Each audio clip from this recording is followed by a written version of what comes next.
All right, everyone, this is Tim with Online Big Blue, bringing you the best of New York Giants sports talk and entertainment.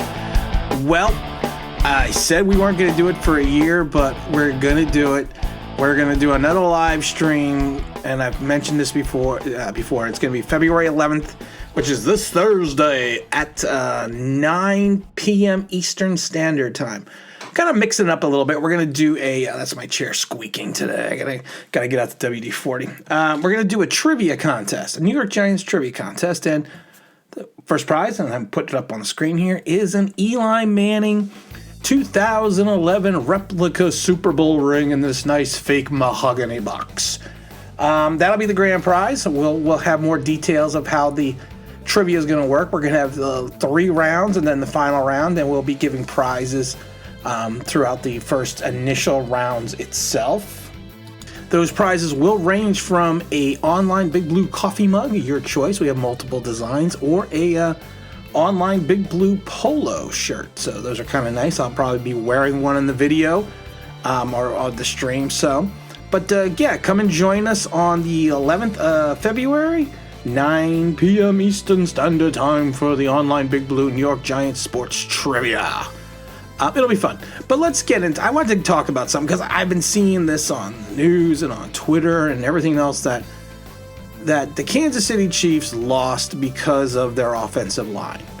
They lost because Patrick Mahomes could not do anything against behind that post line that had been missing multiple starters. And that's the reason why the Kansas City Chiefs lost the game. And the best part is now this can be used as an excuse, and I've heard it on WFAN and a couple other channels that now multiple teams with questionable quarterbacks are now saying that, well, look, if Patrick Mahomes can't do this against, playing behind a terrible line, then my guy's not that bad. And I knew this was coming. I was like, this is going to be the excuse now. If you don't have that fantastic offensive line, you're not going to win anything. Look, just look. So if my quarterback can't be that bad at Patrick Mahomes, if you took Patrick Mahomes and put him behind my line, you're going to get the same results. Okay, there's multiple problems to this. Problem number 1, you are paying a disservice to the Tampa Bay Buccaneers and their defense.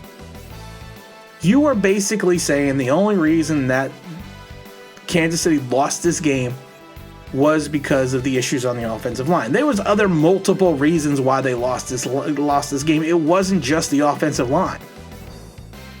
And you are paying a disservice to Todd Bowles and his defense. They were able to generate a rush with only 4 guys, which allowed him to keep multiple guys in coverage, which allowed his linebackers, which he's got some fantastic linebackers, to roam and make the plays. They frustrated the hell out of Hill and Travis and Sammy Watkins, non-factor. They frustrated the hell out of them. The biggest problem Kansas City had was they abandoned the running game. This was a terribly called game by Andy Reid and Eric Bieniemy. This was a terribly called game.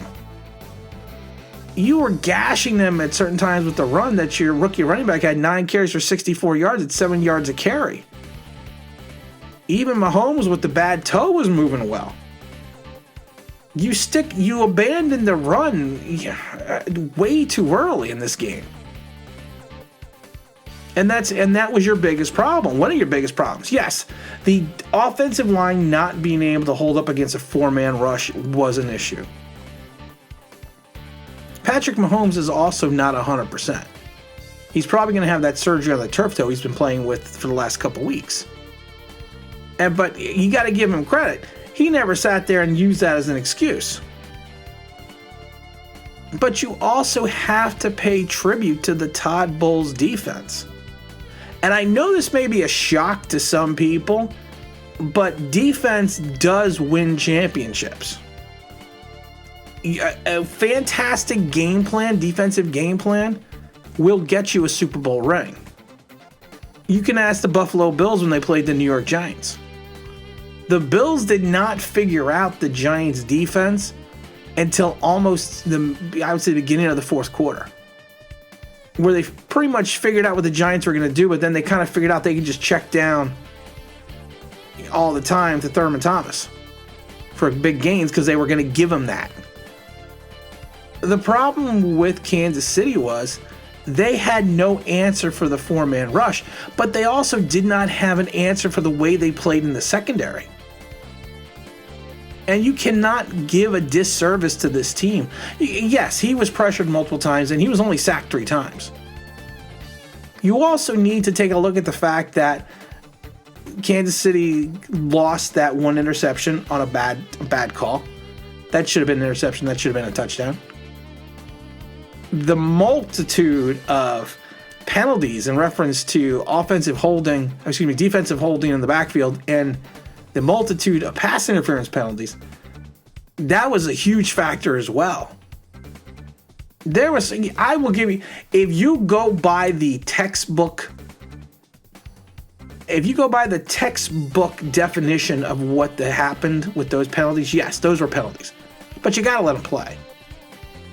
But I can't stand to see people sit there and say, well, this just proves our point that our quarterback's not that bad. It proves nothing. Daniel Jones had a body of work over a season.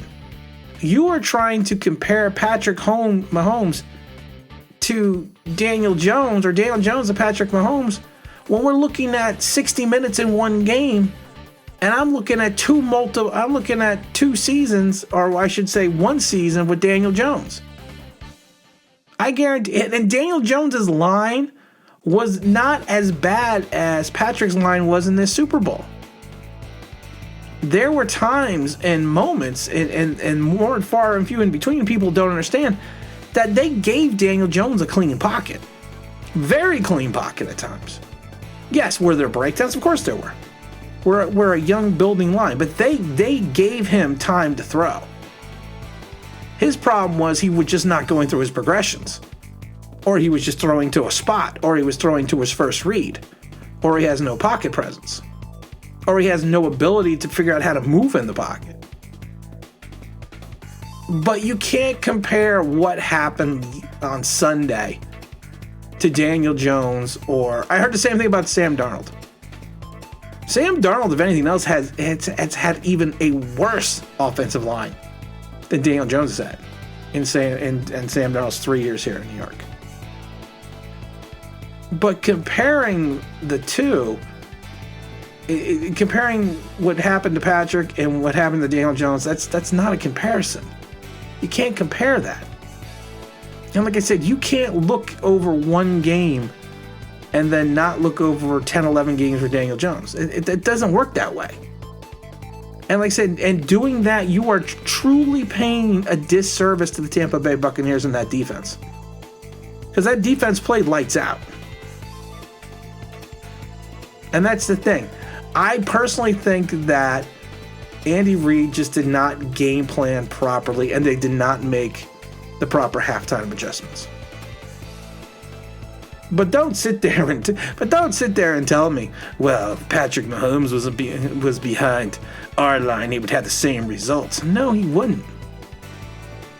Because if you notice, he tried to make plays.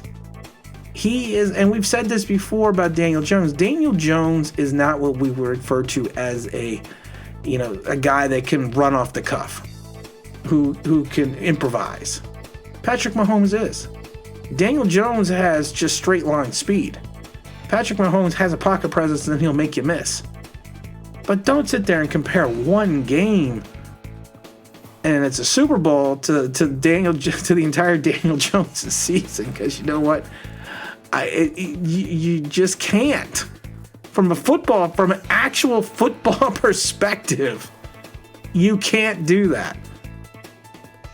And I spoke to someone who still works in Jacksonville, because we were talking about what was going on with the Jags. And he was laughing because he's like, I saw all that in ESPN and everything else. He goes, people that are actually in the league laugh about that, because you're trying to compare one game and make an assessment towards an entire season. And it doesn't work that way. Because let's say this was a 16-week season and maybe that line does not play as porous. But the other problem is, especially with Kansas City, you got to get off the field. You got to get Tampa off the field. So let's not pay a disservice to a team that just won a Super Bowl by just simplistically trying to say, well, it was the offensive line's fault. There was so much fault to go around on the Kansas City side. It's not just the offensive line. And I think that's what we have to look at and not give a disservice to Tampa. And again, this is Tim with Online Big Blue, bringing you the best of New York Giants sports talk and entertainment. And as always, if you could maybe subscribe, if you ring that bell, you know what I mean? That'd be awesome.